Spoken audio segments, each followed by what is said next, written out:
I came across this support group just by accident, and it's been a lifesaver really for me, because I was feeling very lonely and isolated in this condition. I didn't know that there were even other people that had it.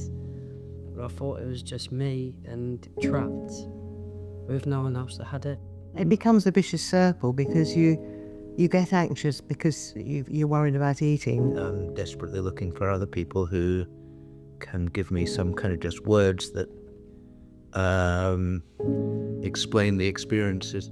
The literature you read, it says it's rare.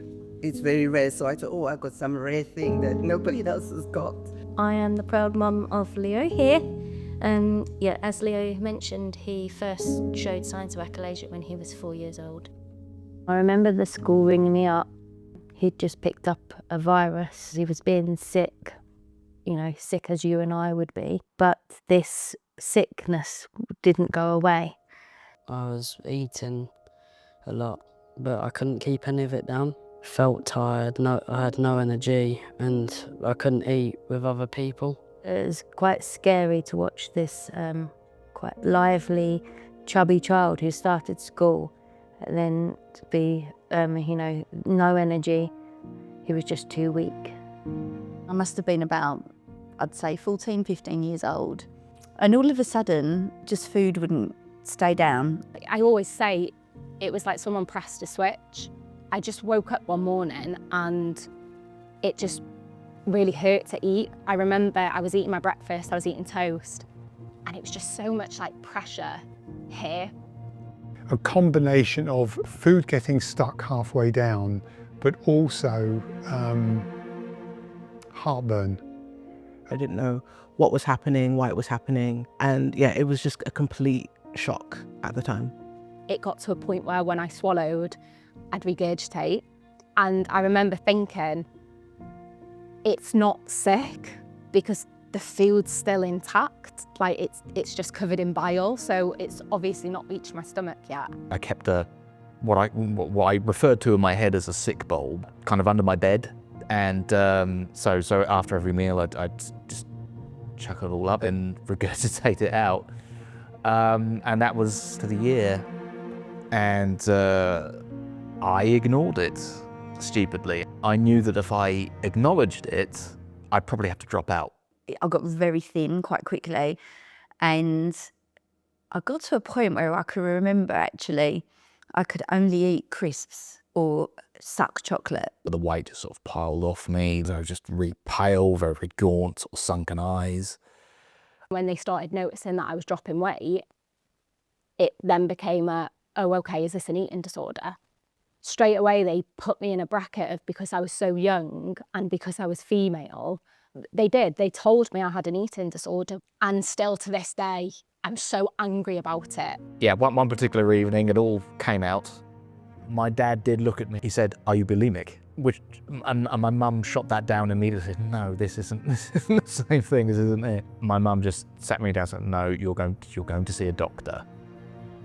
When I didn't have a voice, my mum and dad became my voice, and they were the ones then who were going to the doctors and saying there's something wrong with my daughter. The doctor said that unfortunately, I think, Leo he doesn't want to go to school. He's building this up in his mind, and he's got anxiety about school. Leo is a very happy-go-lucky 4-year-old.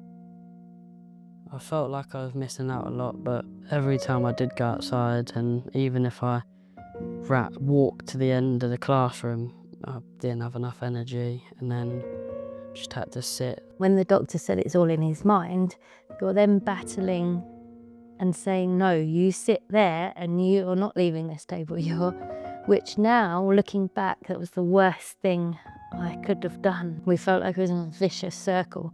You're banging your head against a brick wall. You do not know what this child is suffering from.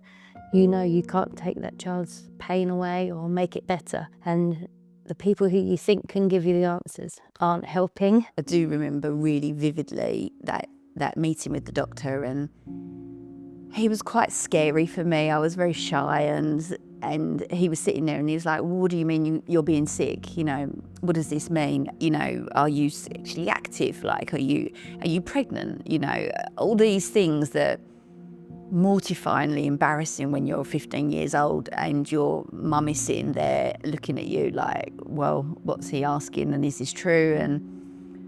And I just kept saying, I can't eat anything. Like, I literally can't keep water down now, and everything is like foaming back up in my mouth. It was a really, really good old GP we had called Dr. Valori. His initial diagnosis was, he basically said, I've only seen anything similar to this in my 30 years in practice once. And it was a rare form of esophageal cancer, and it's a killer, basically. And it's just, be aware of that. It was quite scary this particular time. In fact, I ended up sort of confessing my fear to my dog, Rudy. He was a good listener, was Rudy, when he could focus. I think that's what it is. You're brought up, and when you're in school, you're told, you know, when you're in trouble, you look for the police. Healthcare professionals, you know, firefighters, they're all here to help. So when you're being ignored at a time you really need them most, you lose all hope. It was frustrating not being able to kind of trust my GP. I was seeing a different GP every time I was getting an appointment, so I'd have to kind of give them the same information that I'd given the previous person. Again, I was just scared that I was going to not be able to keep food down for maybe the rest of my life, and I didn't want that to be the case. I had to do something about it. So it was scary, frustrating. I spoke to my parents and they suggested that we try going private, just at least for one consultation, to see if we can at least get a diagnosis. So they sent me for a barium swallow, which is an x-ray of your esophagus, so like your chest, your esophagus, and you stand on this platform and you have to drink this liquid. And I remember being so frightened because you have to like hold it and then swallow a little tiny bit, hold it, swallow a little tiny bit. And I remember saying to her, it's not going to work, it gets stuck here and then I'm going to be sick. And the whole process of it, I was so panicky. So I remember just beaming watching the x-ray, because the fluid went in and it went down, but then it came to a blockage and then just trickled through. And straight away you could recognise that there was a problem. You know, I was so pleased that actually there was a physical problem rather than a mental problem. So Dr. Valori, his diagnosis was wrong, but he was right in thinking that it was a physical issue, not a mental health issue. It was the esophagus. In the morning, that's when Dr. Stewart came in and he introduced me, and he said, he was like, okay, I'm aware that you've been diagnosed with achalasia. And he was like, do you know what that is? No. And then that's when he told me, like, your swallowing's never going to be normal again, but I will do whatever it takes to help relieve you of your symptoms. And I think that's when it hit me, like, what do you mean? Like, this is it. Like, this is what it's going to be like all the time. It was a mix of feelings. It was sort of like relief that what I have has a name, but then sort of frustration that of all the things I have to get, it's like a super rare disease that nobody has and nobody's heard of. In normal health, for a swallow to happen, you rely on your esophagus to contract. It's not passive. Food doesn't just drop down. You can actually stand on your head and swallow in health, because the esophagus generates tremendous forces on what we call the food bolus, the food you swallow, and it propels it along. And that propulsion has to be coordinated. Now, there's very well coordinated contraction, first at the top, then lower down, and relaxation of the sphincter. That has to happen in sync. In achalasia, that's disrupted. In achalasia, you don't get coordinated contraction. And key is you don't get relaxation of that lower esophageal sphincter. That lower esophageal sphincter is shut tight. And so when you do swallow, the food ends up going down by gravity, maybe a little bit of peristalsis if there is some left. And then it hits this non-relaxing sphincter and it just sits there. The fact that there's not really a cure that it was just something that I would there were treatments, but it was just something that I'd have to live with, was disheartening. I'm so lucky, I'm so fortunate it took 6 weeks. But those 6 weeks for me were the worst 6 weeks of my life so far.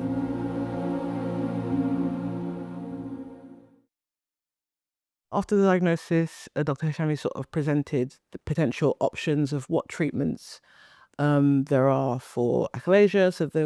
So he's presented the helomyotomy, the sort of keyhole surgery, and then also the option of balloon dilation. It's essentially a balloon, a deflated balloon that they put down your throat, down your esophagus, to your lower esophageal sphincter, which is the opening to your stomach, and then they inflate it for a really, really short amount of time just to stretch it.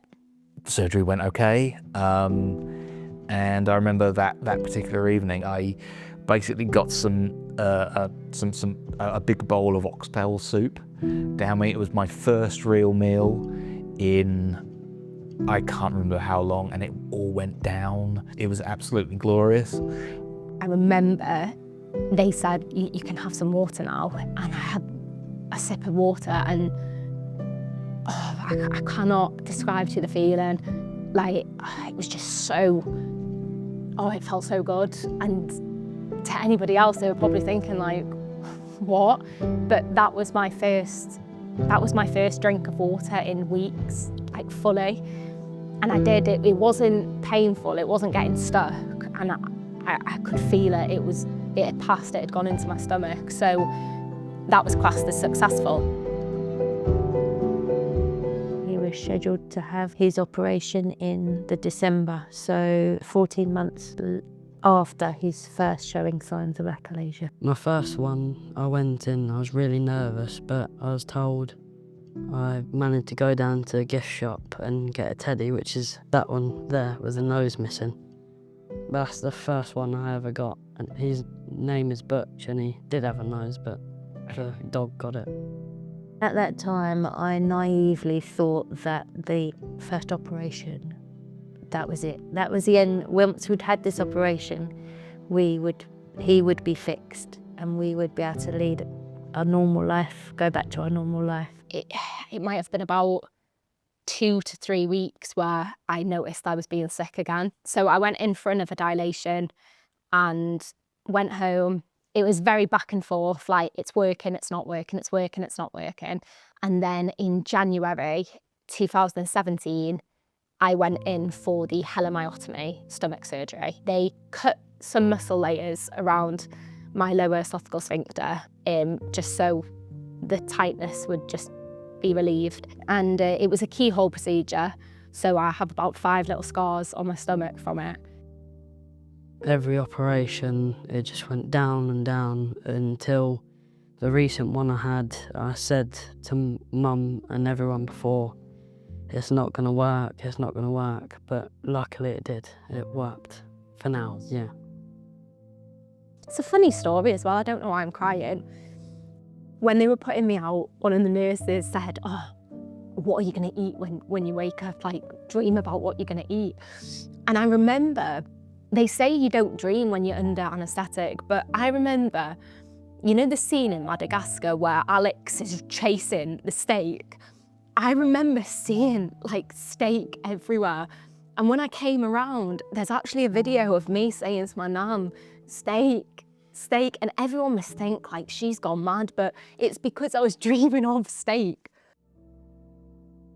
Great Ormond Street Hospital, I can't fault them in any way. You know, they were absolutely fantastic. They'd dealt with children with achalasia in this condition. Although at the time, Leo was the youngest patient that they'd ever dealt with. My mum got a text after swimming that said, would anyone want to do this 8-kilometre swim for Great Ormond Street? And because I was already under them, I thought they helped me a lot of times, so I think this helping them would be a step up to giving back to them.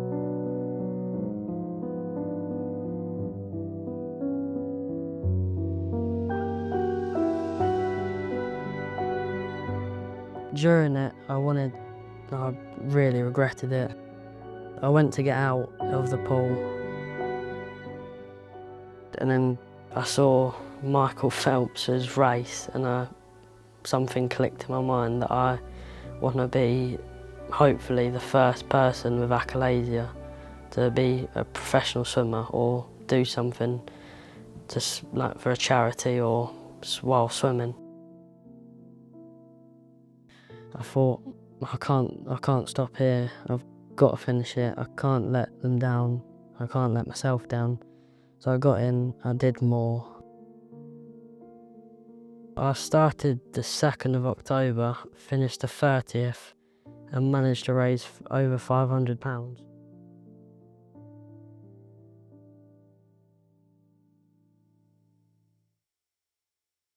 After the surgery, it was like a very slow process of like being able to eat again.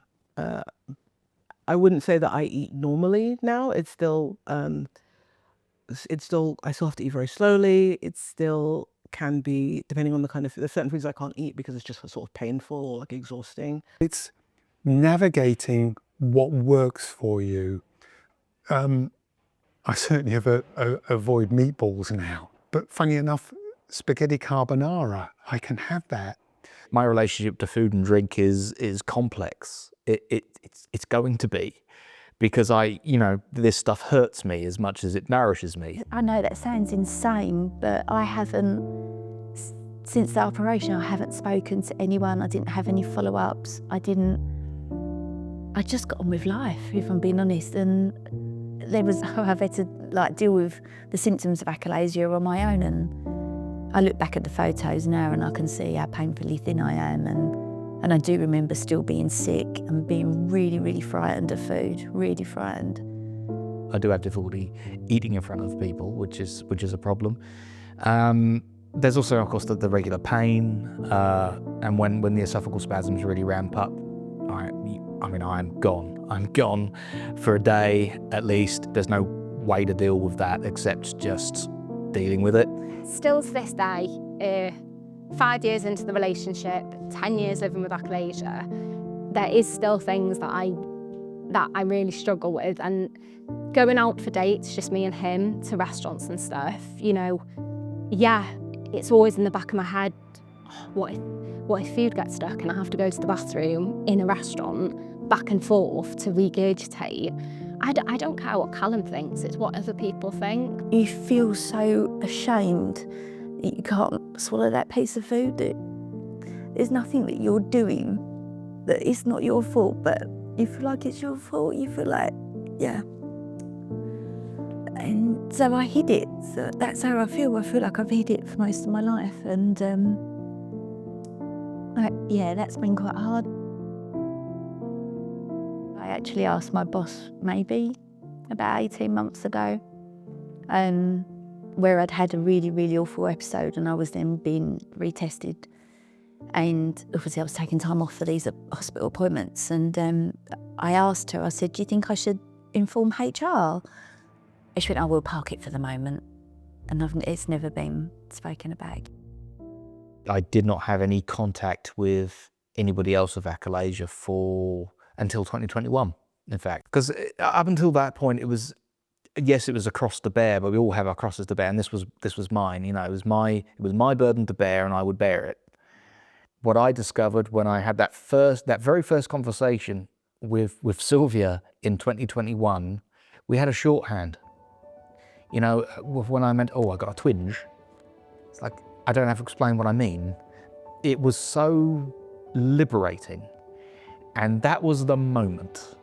That was the moment when I realized just how fucking lonely I'd been. Right there at that moment. I think it must have been my wife who identified the Achalasia Action. And I remember hearing other people's stories, and I can't tell you how much of a relief it was to realize it wasn't in my head, that other people had got similar symptoms, some better, some worse. It was like, oh my God, I'm not alone in this. There's others that have really, really struggled for years being misdiagnosed and not heard, completely misunderstood in the same way that I feel misunderstood. And that's kind of given me comfort. It felt amazing to be able to ask them, oh my God, how do you do it? How do you live with this? Like, what does it mean when this happens? Or how do I do this? Because although you get diagnosed, you are sort of on your way. It's then up to you to learn how to live with it. You're not alone. You're not alone.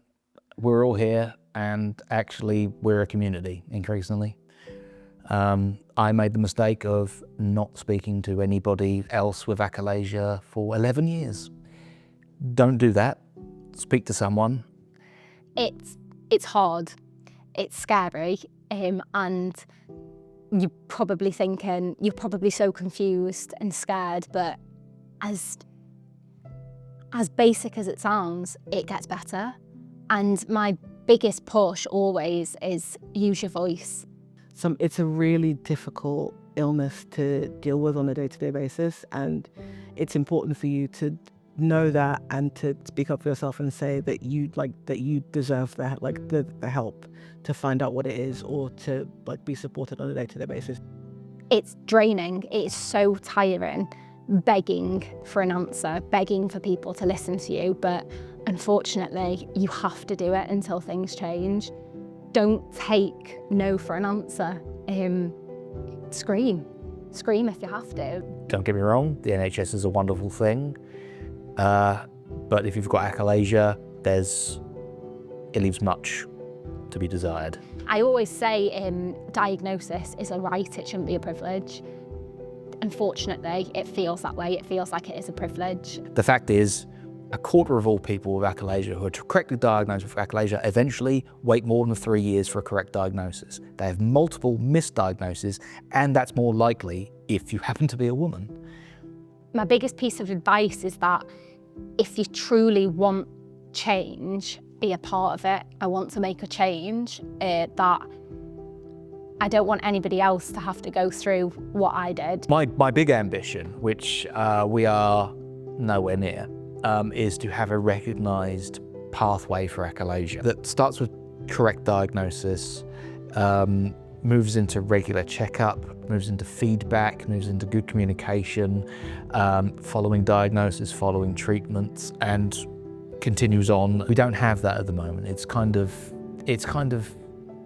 crapshoot, quite frankly. The biggest hope for me is that it's going to be recognised more as a condition, that you could go into a doctor's surgery and say, I'm finding it extremely uncomfortable and painful to swallow. And instead of them pushing, oh, eating disorder, esophageal cancer, they say, oh, that sounds really, really similar to achalasia. I tell you what, let's get you in for a barium swallow. Because that could be the difference of someone being diagnosed in 2 weeks, accepting the fact that they've got this condition, finding so much information about it online, and having an easier process of living with it and managing it. That's my hope. I know that one day, hopefully, there's going to be a cure. But right now, I'd just love for more people to know what achalasia is.